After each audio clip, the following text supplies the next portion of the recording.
Okay, thank you everyone for joining today. So we'll be beginning our SOC2 Compliance Masterclass. My name is Paras. I'm a cybersecurity professional here at Moore ClearComm, and I'm joined by Maritz Cloete and Martin Davies, who I'll introduce in a second.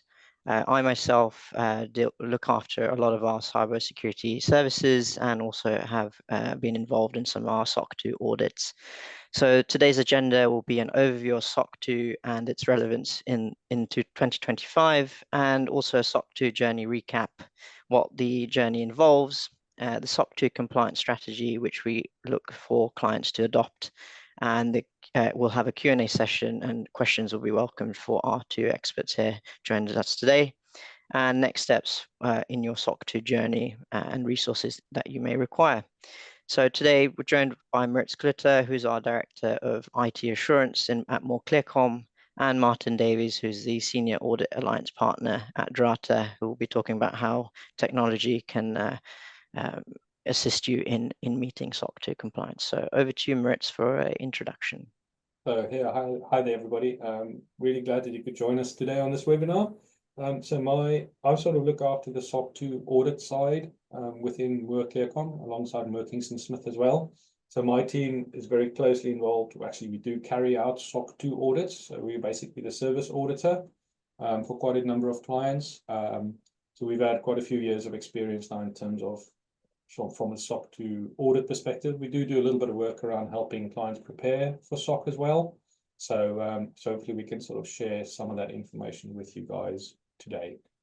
Martin, I don't know if you want to say quick words about yourself. Yeah, thanks, Maritz. Martin Davies. So I work for Drata. We are a compliance and trust automation tool. I'm an ex-SOC 2 auditor myself. I've been on both sides of the fence, so I understand the roller coaster that is the SOC 2 journey. But yeah, we hope to be able to shed some light on a good strategy with you today. So thanks, pleasure to join here.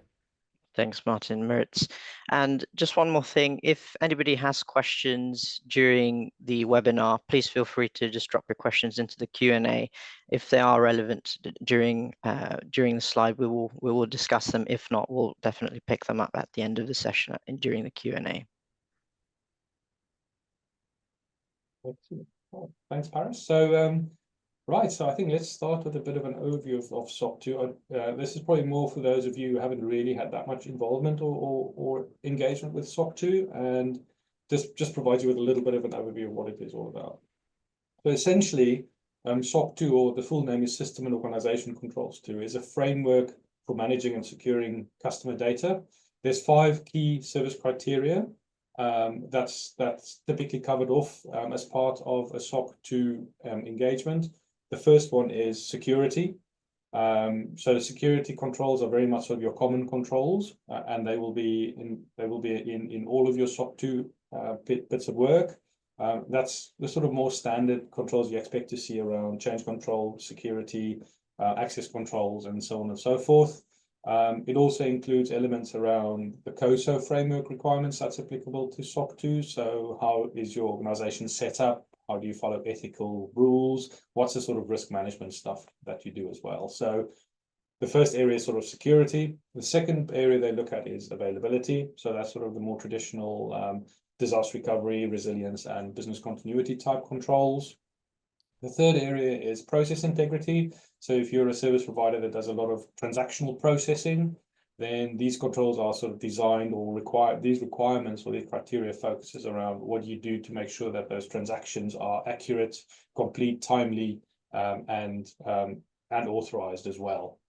So that's really more for those service providers that provide a transactional service like payroll processing, payment processing, or other sort of really detailed data work that they do with the data that the clients put into their custodianship.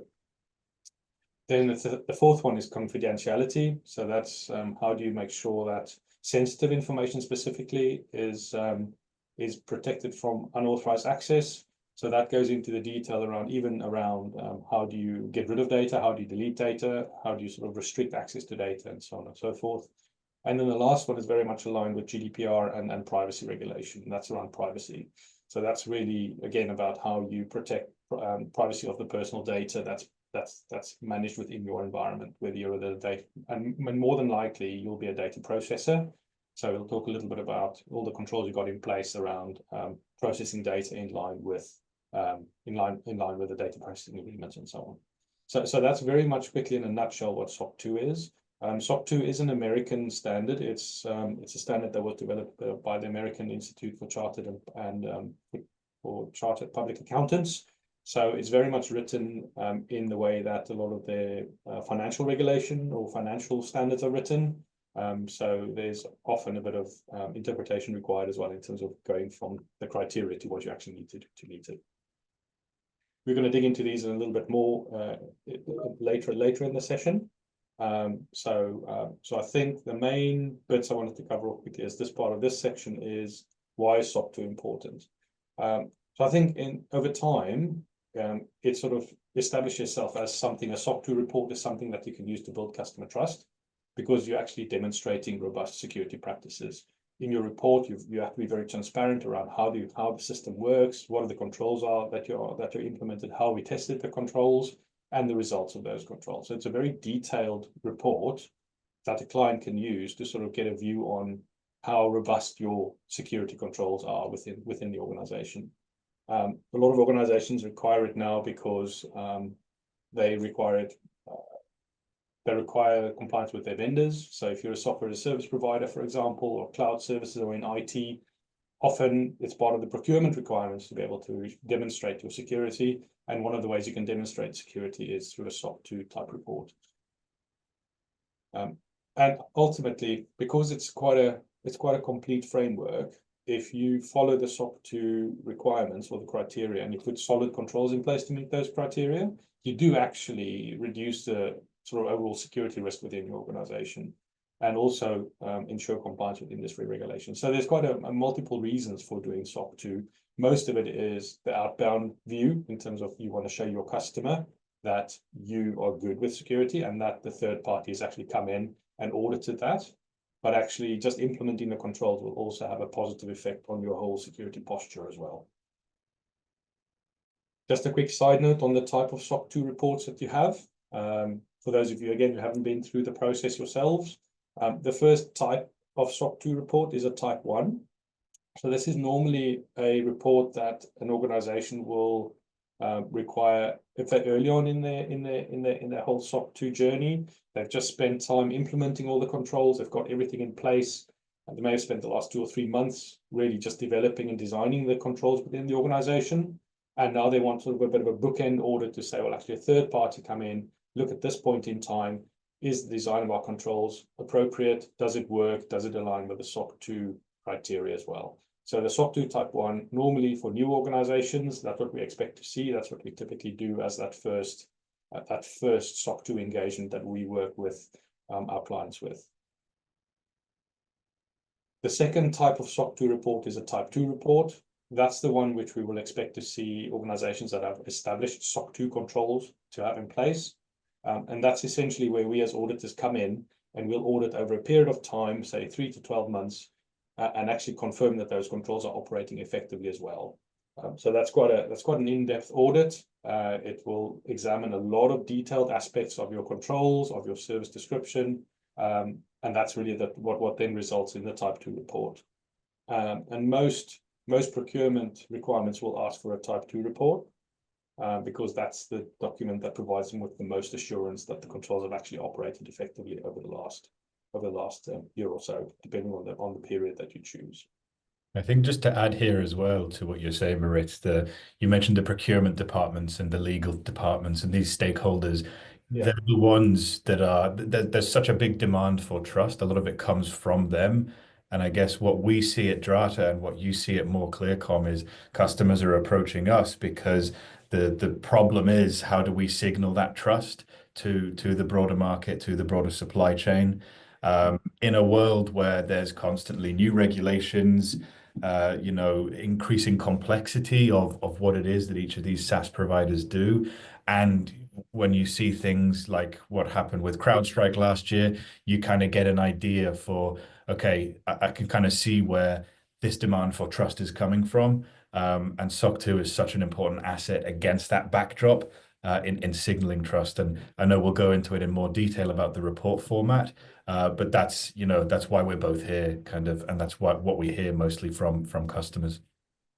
Yeah, and actually highlighting the trust point is quite important, actually, because SOC 2 is all about being transparent about what you do, what your controls are. Where if you compare it with ISO 27001, you don't often share a lot of that detailed information with clients. If you do ISO 27001, your assessment of applicability tends to be quite a cut down version to say, oh, these controls are and are not in place. You don't actually share with your clients what those controls are. SOC 2 takes quite a different approach. You have to be quite upfront and clear about what you actually communicating that to the client as part of the SOC 2 report, which again is one of the reasons why I think the world is gravitating towards SOC 2 a little bit. I mean, as I said, it was originally mostly a requirement from US clients, but I think it's included in a lot more procurement requirements in the UK and the EU now. So we're seeing that as organizations may ask you to have ISO 27001 and or SOC 2, depending on the kind of services that are being provided as well. And as I would say, the kind of organizations that tend to sort of gravitate towards wanting a SOC 2 report for themselves tend to be your software as a service providers, your outsourced service providers, providers that take a lot of their clients' data, a lot of sensitive data potentially, and process that and provide a service on the back of that. So that's really the kind of organizations that tend to go for SOC 2, because it's all about that trust. It's all about the client being able to trust that organization with the custodianship of their information, with the processing requirements, or whatever that supplier is supposed to be providing them with. So as I mentioned already, it's both an alternative and complementary to ISO 27001. There's a lot of overlaps between SOC 2 and ISO 27001. But as we'll talk about scope in a bit, the scope might be slightly different. The focus of the report might be slightly different between the two. But certainly we've got a lot of clients who do both. And therefore they might look for more integrated auditing as well. So because the controls are very similar or the same, to sort of get some efficiencies and scale, they'll look at how we can potentially audit the two topics at the same time. So just touching on that, Martin, you mentioned one of the key aspects really here is trust. So where trust can also be achieved by looking at other compliance standards, or other assurance schemes that the clients might be part of, what other key factors do you see that are emerging where trust, not only just trust, but like Maritz mentioned, it might be having a deeper look into the organization. Have you seen any other trends where besides trust, there are other reasons organizations are going for SOC 2? Yeah, for sure. I think if you take, for example, Maritz touched on this already, GDPR and other regulatory requirements like DORA and NIS2, those aren't kind of certifiable or auditable legal frameworks. And that's a whole other conversation why they're not auditable. But a trend that we see is in lieu of, a GDPR assurance report, a lot of our customers are going for the SOC 2 privacy trust service criteria, because then they can demonstrate, we got Moore ClearComm in here to look at the way that we manage personal information over a 12-month period. And, here's the controls. You can see exactly what we're doing. So yeah, this trend of some of these regulatory frameworks that don't have an assurance standard like ISAE 3000, which I know you're going to touch on in a second. SOC 2 is kind of bridges that gap between, okay, are you DORA compliant? Well, no, we don't have an official audit framework, but we have SOC 2 and we have the availability trust service criteria, or the processing integrity trust service criteria. So a lot of the questions that arise from, in these due diligence questionnaires and things like that are often answered by, well, here's a SOC 2 report that really spells out in its detail, in its reporting format, what we are doing to cover these different regulations. Okay, excellent. And I think that goes quite well into the question that's been asked. Is there due diligence, is there a discrimination against what TSCs or trust service criteria organizations have chosen? So this is where, do firms discriminate between certifications with different scopes when doing their due diligence? So as you mentioned, would it be worth organizations choosing all the trust service criteria, or because potentially clients might discriminate with that? Well, I think it depends on the service you're providing to the client, right? So we've got quite a few clients who provide services that don't process personal data. So you don't want to include the privacy criteria in there. And hopefully with those who do their due diligence, see, well, actually, you've not picked due diligence, and there's a justification in the report why you didn't pick privacy. Then they'll see their sense in doing that. Because again, if you try and implement privacy controls on a service that there's no personal data, then those controls just won't make any practical sense. And from an auditor perspective, that's an absolute nightmare. We do not want to go in and go, how are we going to audit this now? Because actually it's not relevant to the scope of SOC 2 report. So and are there mandatory trust service criteria there that organizations have to choose? The only mandatory one is the security one. It's also called the common criteria. So the other four are optional and really dependent on. And we'll talk a little bit about selection of the trust service criteria in a bit as well. But I think just further to Martin's point as well, what some of our clients do is they actually extend the SOC 2 controls to include other control sets as well. So we've had a request, for example, to add some of the NIST controls on as well. So we end up with a SOC 2 plus report. So we'll just test those controls as well in the same way we test the SOC reports. And again, you don't necessarily have a NIST2 certificate per se, but what you can say is, well, I've actually had a third party, a professional third party, look at these controls as well and audit them in detail, and we can justify, we can actually attest to the fact that those controls are in place. So yeah. Excellent. Thank you. Okay, so I mean, the other reason I think the world's gravitating towards SOC 2 as well is the audits have to be performed by qualified auditors, and it's done under strict standards. So in the rest of the world, we audit under ISA 3000, which is our auditing standard. That's the same standard your auditors, financial auditors, use when they audit non-financial services. So we are bound by carrying out the audits in a very specific way to ensure the quality of those audits as well, and the depth of the audits as well. And the other bit that sets SOC 2 apart as well is the fact that each and every control is audited annually. So if you've got 150 controls in your SOC framework, we have to audit all of those from a sample, either from a design perspective or from a design and control effectiveness perspective. Where if you compare that with ISO 27001, which may be a 2 or 3 or 4 day audit, I would say it's probably not quite as in depth if you do the ISO 27001 audit, and that's only really in depth every 3 years per se. This is every year you probably do a very detailed SOC 2 audit, which is why it's more expensive than ISO 27001. But the level of detail we have to go into as to be able to sign off against it is a lot deeper because of ISA 3000 and the quality management standards we have to follow.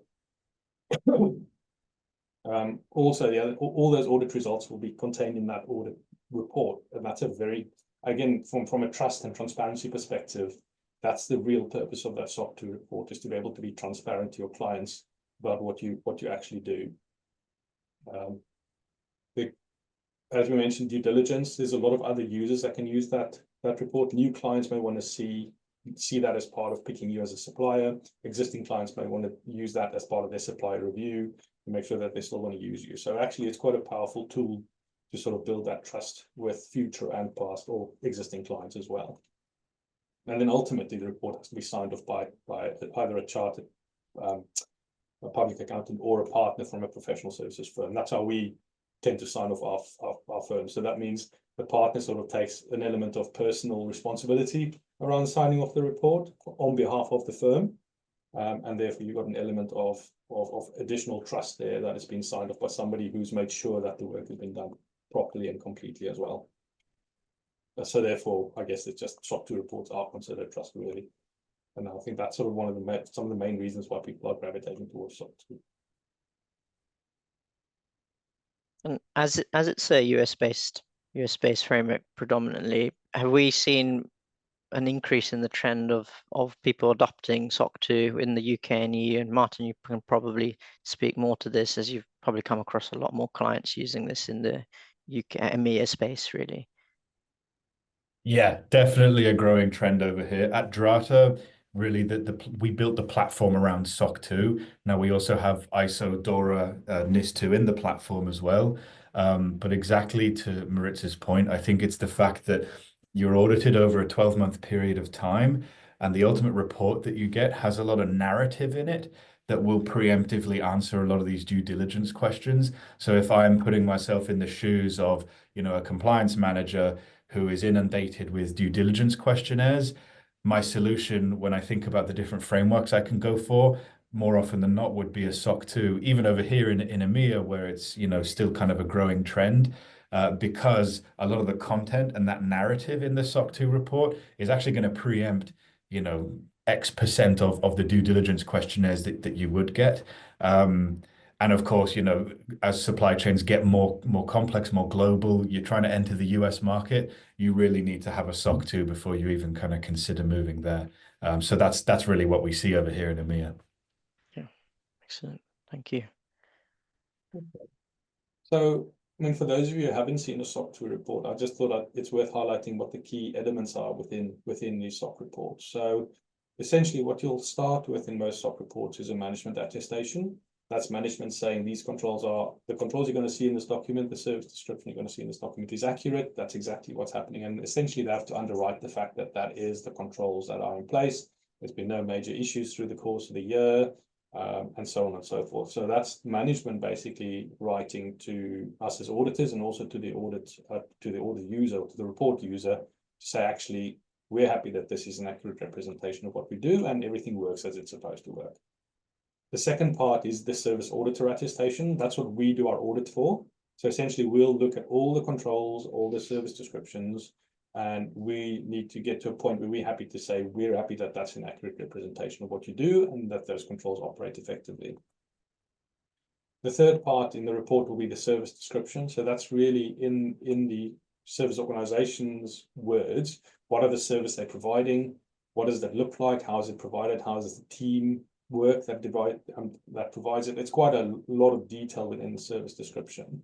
And sometimes people miss this when they head up to an audit because they focus on the controls, but they haven't actually written the service description. And there's actually a standard, part of the standard you have to meet for SOC is having a service description with some specific topics, which we'll cover off in a second as well.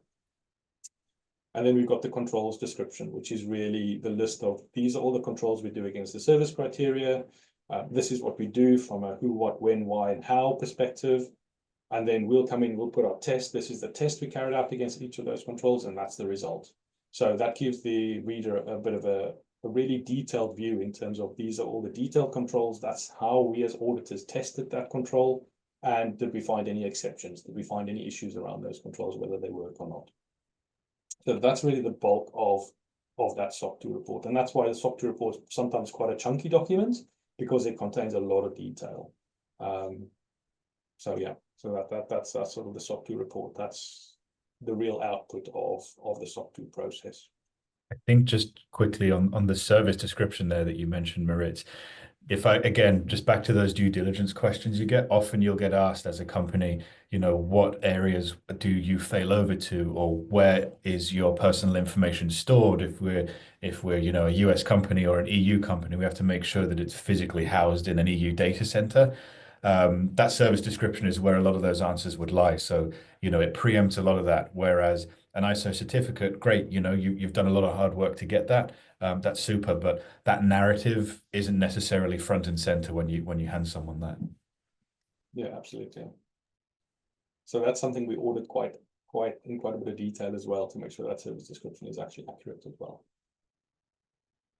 Okay, so what I just wanted to cover off briefly is we've been, for those of you who have been signed up to the campaign, we've over the last few months we've covered off some key topics as well. So I welcome you guys to sort of look back at that. At the end, we'll have a link there in terms of a lot of the detail as well, in terms of the various the bits of information we've shared over the last few months.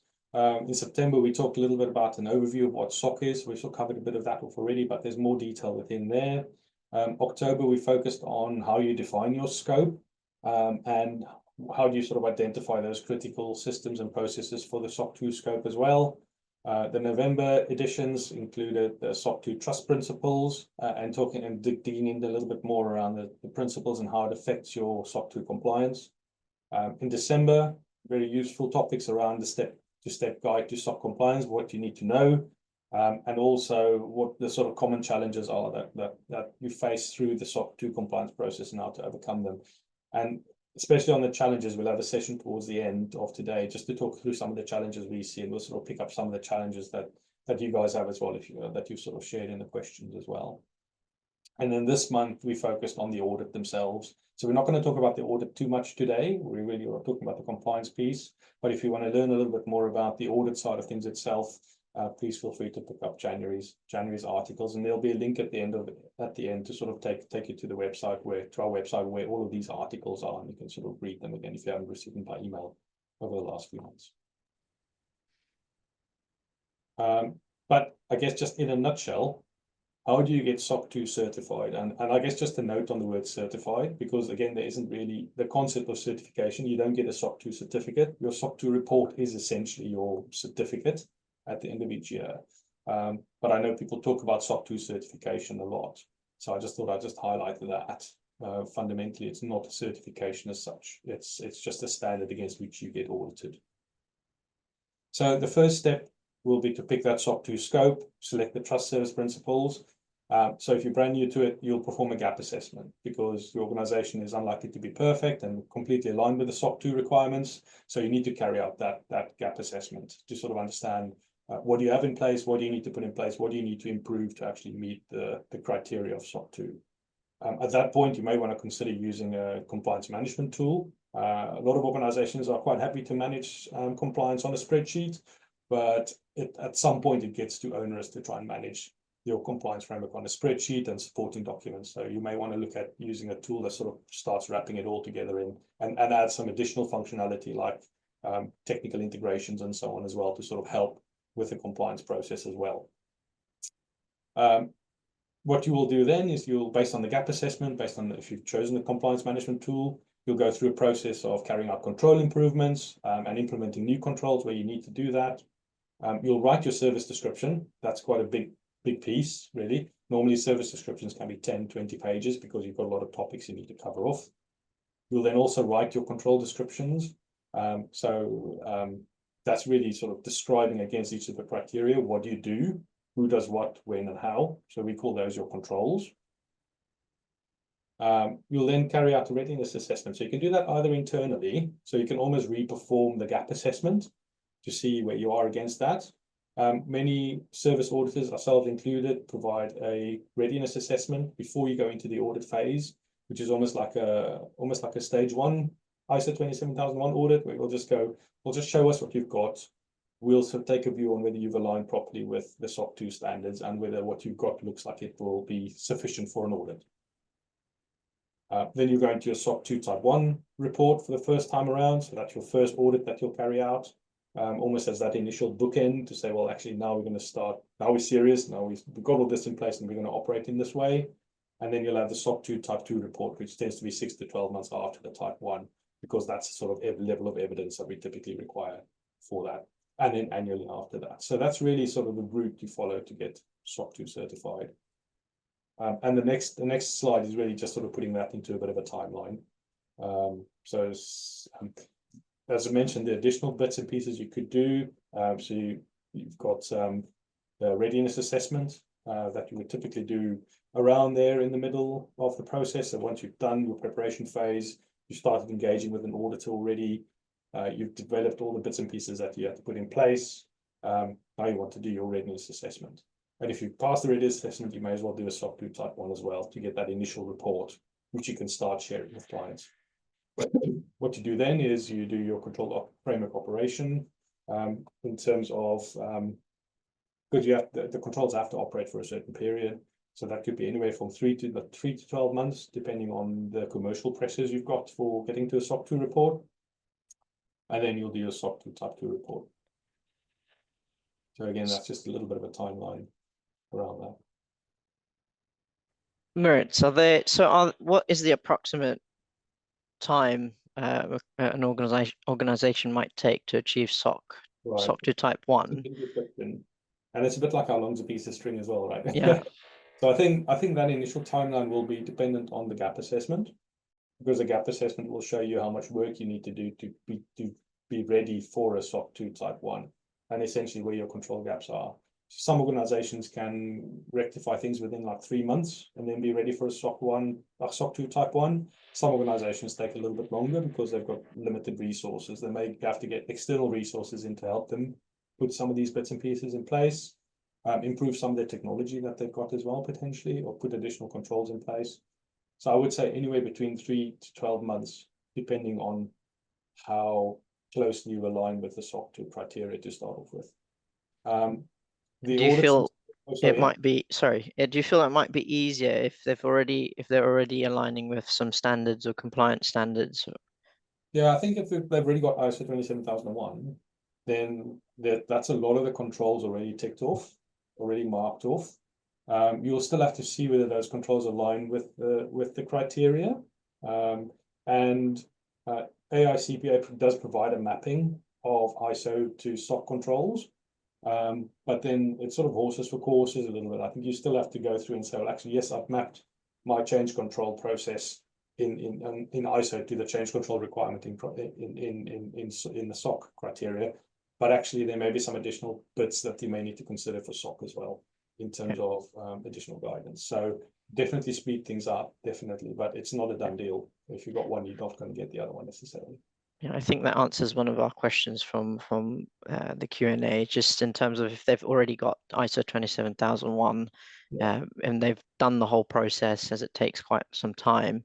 I think, as you mentioned, that there will still be some areas which might need to be filled in. Again, it depends on what controls they've defined, I assume. Yeah, and the gap assessment ultimately. And also ISO 27001 will predominantly deal with the security or common criteria and availability. If you've got 27701, which is the data privacy one, then it'll cover off the privacy controls as well.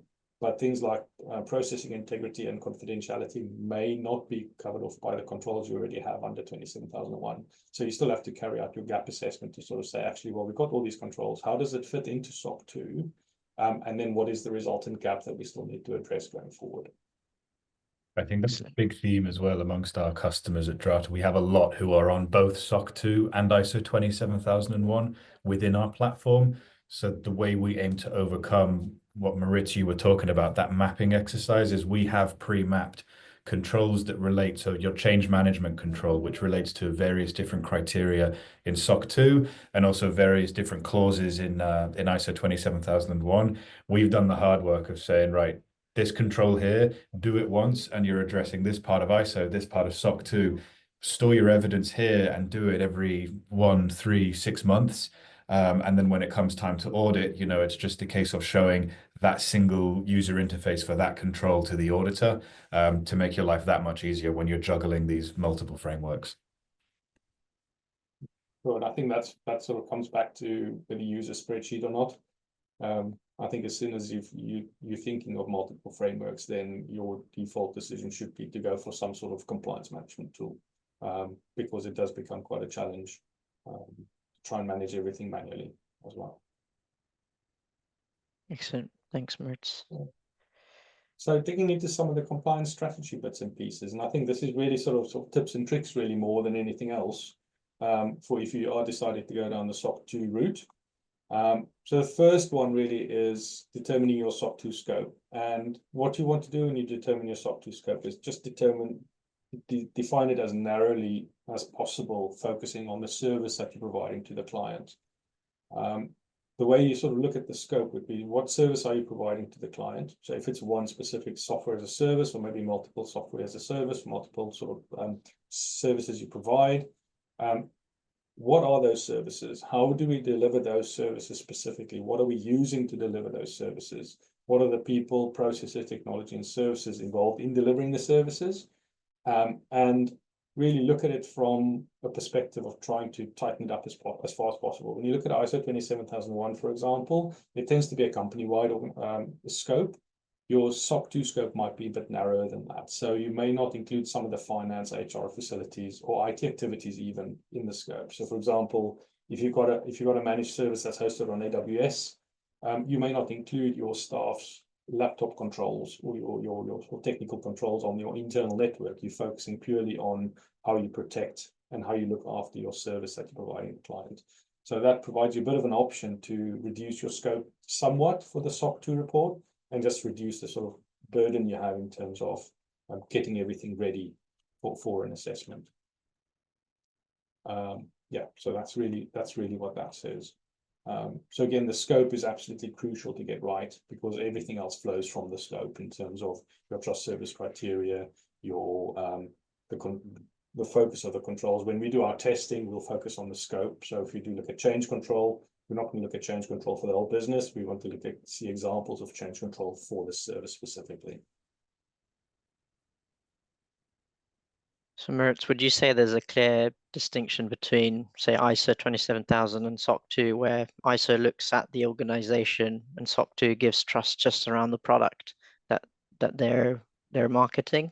I think so, because or the products or services. Products or services, yeah. Services covered off. It's really focusing on what the client wants to an extent, and what commitments you give to the clients. And aligning the SOC 2 report with that as well. You will give some general assurance or guidance, or at least some sort of comfort over the wider organization's governance maturity and so on, but really you want to focus on the service specifically. And actually, when we as I said, when we carry out our testing, we prefer to have a narrower scope as well, because it's what the client cares about at the end of the day, or the stakeholders care about at the end of the day. Yeah, I agree. I think if you look at like Google or AWS's SOC 2 report, you'll see they split it out by all the different specific products, so that, and this goes back to what we're saying about the advantage of SOC 2 over ISO. But so you as a reader of a SOC 2 report, you can make an informed decision, right? Are we leveraging that bit of the tool or the product? Or is this even relevant to us whatsoever? So it really helps inform you on everything to do with that specific product, and helps you put trust in it that you can communicate to your stakeholders as well. Excellent, thanks. And then actually, I know we talked about the trust service principles as well, but how do you pick those trust service principles? And again, you need to think about what are the commitments you give to your clients. What do you write in your contracts in terms of the commitments around security, availability, confidentiality, processing integrity, or data protection? And that should really, to an extent, lead which ones of the trust service principles, which one of the 5 trust service principles you pick. You may have service level agreements. You may make some commitments on your website in terms of the sort of service you provide. There may be some regulatory requirements that you need to consider as well, depending on the kind of industry that you're in, the kind of service you're providing. Like, for example, you may, because you're processing personal data, you may have to be, and you're in the EU or the UK, you may have to make sure that you're compliant with, you may have to demonstrate you're compliant with the GDPR or the UK DPA. So there's a couple of criteria that you need to think about to sort of make sure you pick the right trust service principles. And I think, as the question earlier pertains, you're tempted to pick everything, because it's that feeling like, if we don't pick everything, then people will look down on us because we haven't picked everything. But you have to pick the trust service principles that are relevant to the service you're providing, and actually where the biggest risks to the clients are as well, in terms of the use of your service as well. What we do find is, most commonly, obviously the common criteria is always picked, but normally organizations pick availability and confidentiality, sort of linked in with the sort of traditional CIA side of things of information security. So I think those 3 tend to be very complex. The processing integrity ones are really only picked where you've got really complex transactional services, or you process a lot of data in a very complex manner, which is where a client may want to understand whether you are processing the data accurately. You've done tests to make sure that the system processes accurately, and so on and so forth. And as we mentioned, data privacy is really only relevant when you process personal data, specifically processing personal data as well. I think so. We've got a question just around the criteria itself. So, like ISO 27001, is there a specific criteria for each trust service criteria for organizations to create the controls or control expectations against? Yeah, so actually we'll talk a little bit about the controls themselves in a minute. But yes, essentially each trust service criteria will split into a number of subtopics, and each of the topics will have a set of criteria that sort of falls under that. So for example, you may have risk management as a topic, and there'll be 3 or 4 trust service criteria that you need to meet around risk management within the organization. but it also the standard also provides for points of focus. So a little bit like your Annex A in ISO 27001, you've got ISO 27002, which is a sort of implementation guidance. They've got a similar sort of setup within SOC 2, but they call it points of focus, essentially, which sort of expands the criteria a little bit and say, if you look at the criteria, these are the sort of things that you need to do to be able to meet the criteria as well. Excellent. Yeah. So just a couple of tips around the gap assessment. Always make sure you're using the latest trust service principles. So that's actually the trust service criteria with revised points of 2022. That's the current latest version. So it does say 2017, but they've done a revision in 2022. So that's the one we currently use. I'm sure there's new ones on their way as well. And this is sort of to the point there in terms of looking at the actual, what that looks like in a practical sense. The points are, the way the trust service criteria is set out is you'll have a principle that you need to meet. So for example, this goes to principle 17, which is all around making sure that you pick up internal control deficiencies and you carry out corrective action as well. So obviously you can sort of see, those of you with 27001 can see that sort of fits quite nicely with corrective action and the continuous improvement side of things. But what they have then there is the points of focus. So when you do the gap assessment, you'll use both of these to sort of determine, actually, well, I've picked this control from 27001, but actually I need to make sure that it actually hits those points as well. So does it assess the results? Does it communicate efficiencies to management? Does it monitor corrective action? So all of the principles are sort of split out in terms of the actual wording of the principle itself and then points of focus as well. And both of those are important for the design of the controls, the gap assessment of the controls, and for us in terms of carrying out the testing of the controls as well.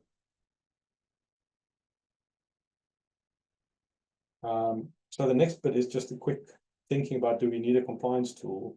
Because once you've done the gap assessment, that's when you sort of start looking at this pile of stuff that needs to be done. Potentially there's a massive amount of remediation work, all got to be managed with spreadsheets or some sort of tool set. This is potentially where it's worth looking at somebody like a Drata.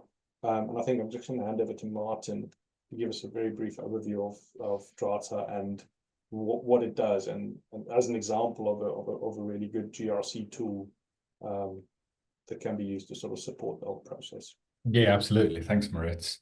So obviously at Drata, we are the software tool. We don't do the audits. That's where we work quite closely with Moore ClearComm, and we have a number of customers that we've shared together.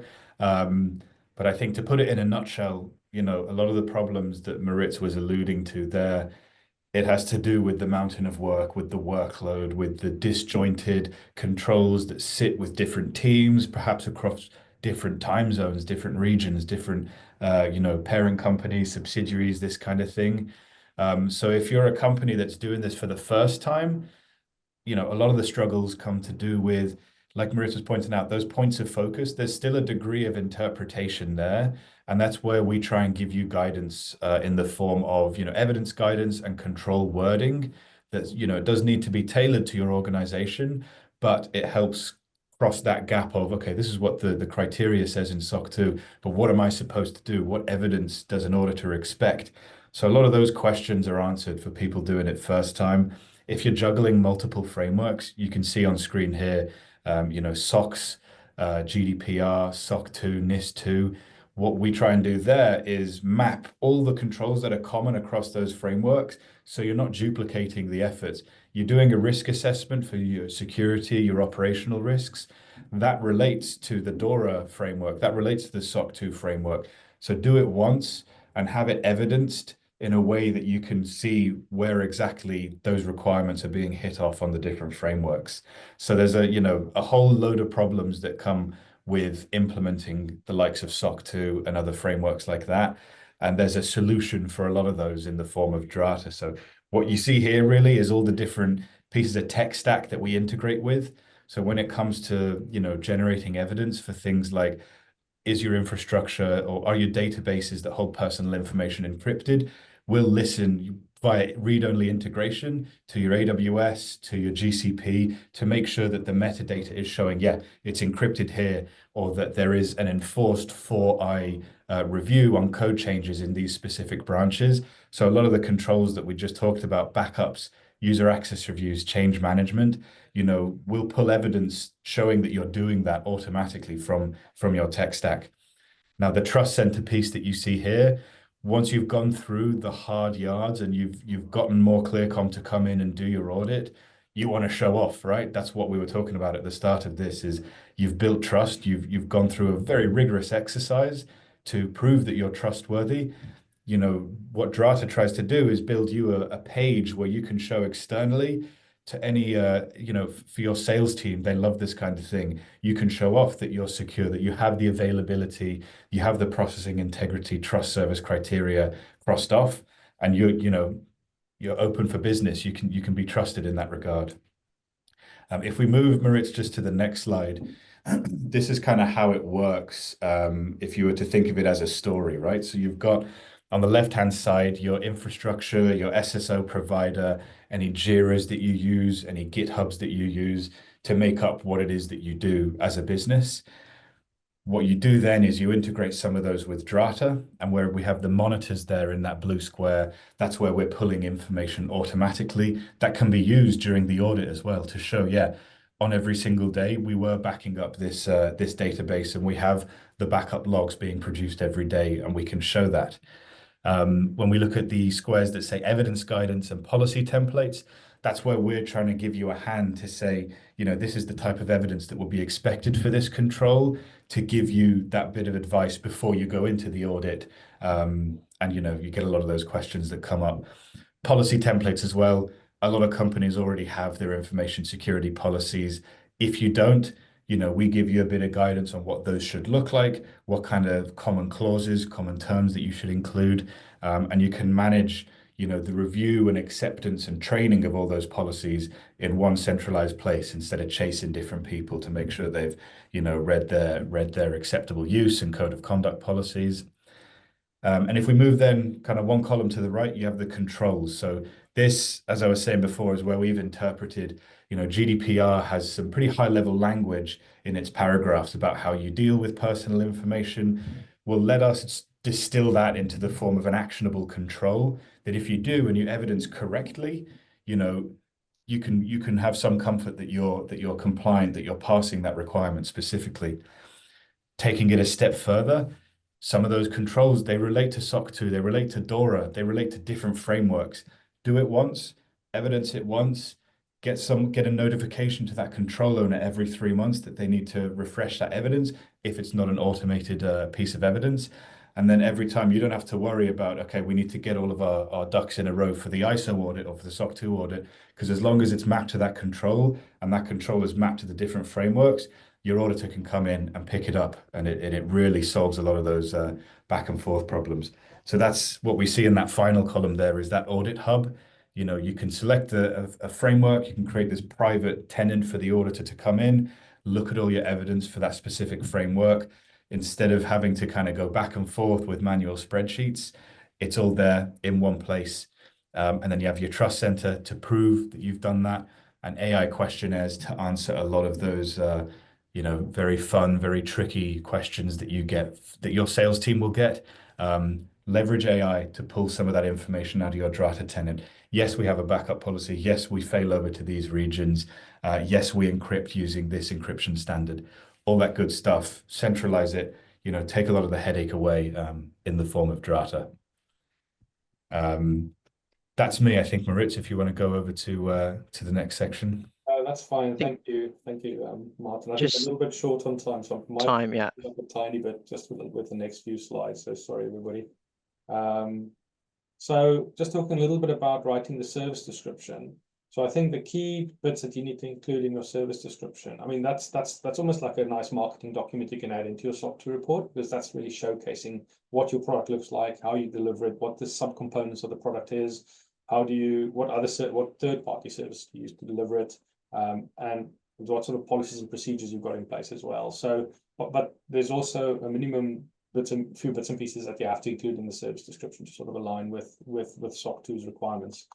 So that's obviously an overview of the service being provided, what those principal service commitments are. So you have to really set out, okay, so from a security perspective, that's what you commit to, from an availability perspective, that's what you commit to, and so on and so forth. Also, you break down the components of the system. As I said, infrastructure, software, people, procedures, data system boundaries, third-party access. So it is quite a detailed document.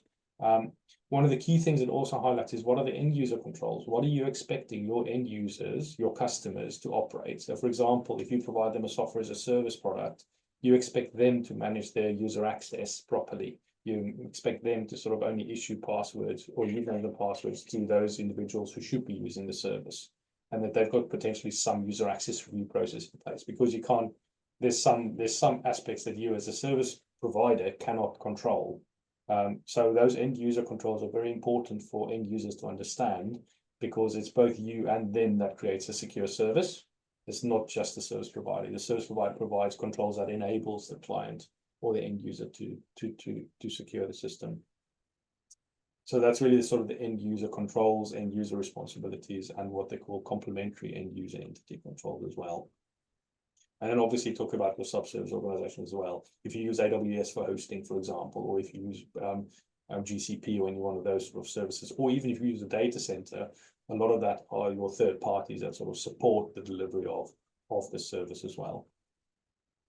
And then also you'll disclose what sort of major incidents or changes have taken. If it's your second year, third year, fourth year SOC 2, that will be included in the service description as well. So you can disclose to the clients or your potential clients that that's what's happened over the last year. So to differentiate between last year's audit and this year's audit.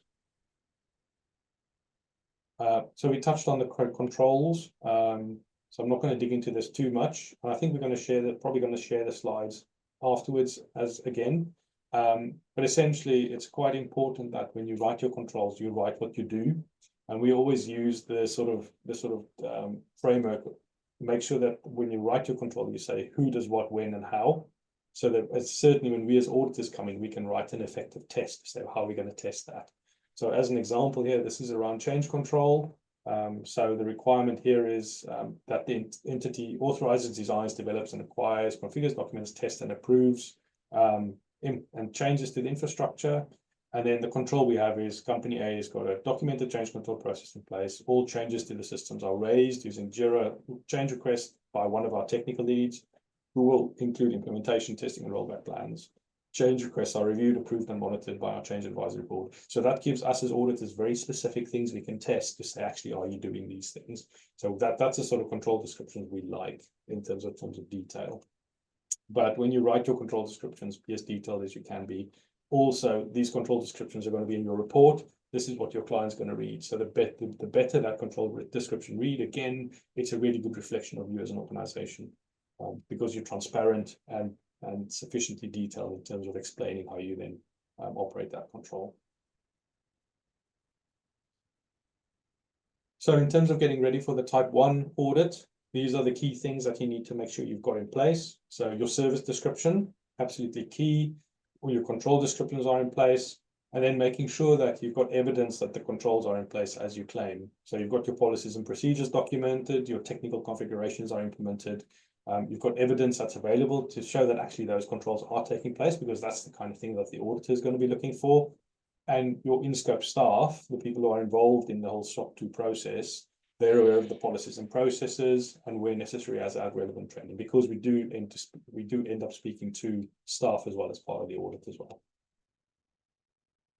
And then lastly, looking at maintaining compliance for type 2 audits. So essentially that's the sort of year 2 or part of the follow-up year. Auditors we must sample over that test period. So you have to operate those controls effectively over that test period. So you're going to have some monitoring in place to make sure that if you say you do change control X, Y, and Z, or access control in a certain way, that is actually what's happening. So using a compliance platform, as Martin mentioned, is a really good way to monitor a lot of those controls. But you still have to put some checks and balances in place to make sure that your controls are operating effectively throughout the course of the year. Also, as you change things through the course of the year, make sure that your system and control descriptions actually cover off those changes as well. So when it comes audit time, it's still an accurate reflection of what's actually in place. And also the last one is proactively engage with your service auditor throughout the course of the year. Tell them when things change, and just keep them engaged as well, so that they're not surprised by anything when they come and have a look at your system and your controls. Okay. So that was a little bit rushed. Apologies, guys. I think I just wanted to get to the questions, if that's possible, because I think we've got a few questions on the list to Yes. answer. Thank you, Maritz, for that. So I think some of the questions really, I think some broader questions that I also have from in your experience, what are the common mistakes people generally make when preparing for and also after achieving SOC 2 Type 1 compliance? For the SOC 2 Type 1, I would say not having the policy, not actually having the controls in place, as they say. I mean, that's the most obvious one, but actually getting the scope wrong is also quite a big one. And also picking trust service criteria, which is not relevant to the service, because that causes a lot of extra work that needs to be done, both from an auditor perspective and also from a client perspective, and potentially delays the delivery of SOC 2 Type 1 report, and potentially increases the cost as well, because we have to get more involved. So I think that's probably some of the key issues people have. Yeah, I think that's one of our questions where one of our viewers has seen that other firms tend to adopt ISO 27001, and when it comes to SOC 2, they're not able to evidence those controls. So I think it's really important to prepare and do those internal audits as well, isn't it? So that it's ready for the auditor. And I guess that demonstrates again why people are gravitating towards SOC 2, because it's such a detailed attestation, it's detailed third-party review. For 27001, you can still manage the auditor a little bit. So you can sort of guide them around bits and pieces, but actually when we look at show me the evidence that control is operated effectively 3, 4, 5, 6, 7, 8, 9, 10 times in a year, there's not many places to hide. So your controls really need to be spot on. And that's why I think it gives you a much higher level of trust or confidence than the 27001 certificate might give you. Okay, excellent. So one of our other questions is there a private portion of the SOC 2 report that's sent out to clients or customers? So SOC 2 reports pretty much always private. The way that companies work is often you have to register to be able to obtain a SOC 2 report, and often you have to sign an NDA to be able to access a SOC 2 report, or you have to be an existing client just to get a SOC 2 report. So it's not something that you publish publicly, because it does contain a lot of sensitive information about your organization as well. So yeah, so you can do a SOC 3 report, which is like a marketing version of the SOC 2 report. Basically, you'll sanitize it, and you can potentially publish that on your website for anybody to see. But that will be a heavily redacted version of the SOC 2 report. And is there somewhere where organizations can get that trust service criteria and principles, and what the points of focus can be? Or is that something we can provide? They have to register on the AICPA website, and they can be able to get it on the resources page there. So you can search for that document and download it there. There may be a cost involved, but yeah, AICPA's website. And I think we can probably share the AICPA website details as well. Excellent, thank you. And I think we've talked about the duration of the audits as well. And is there an approximate cost to achieving SOC 2? I know this is probably quite a wide question, really, but any guidance you can provide to our viewers around what the potential costs might be? So the costs vary, and it really just depends on the complexity of the business. I think for us, the SOC 2 Type 2 can be anywhere between 20 and 30,000 pounds worth of audit fees, because we have to go down in so much detail. A lot of organizations provide it for cheaper, but then they may not be following the right sort of quality management procedures and depth that you need to go into as well. So yeah. I think it's quite important to remember also what Martin mentioned, that it's embodying a lot of different controls, and you're essentially auditing different control sets potentially, and the customer event at the end is having that independent attestation where the auditors have come in, and a reputable auditor has come in and looked at the controls. So just to finish up, I think that's it for all the questions. I think lastly, if there are any other questions anybody has from today's webinar, we will be putting this recording out, sending this recording out if anybody wants to reference back to it, including the slides. And also, if you feel free to please get in touch with us, have a look at our website for some insights, and Maritz's and Martin's details will be shared at the end of the slides here. Please feel free to reach out to either of them or myself at Moore ClearComm. Thank you everyone for joining.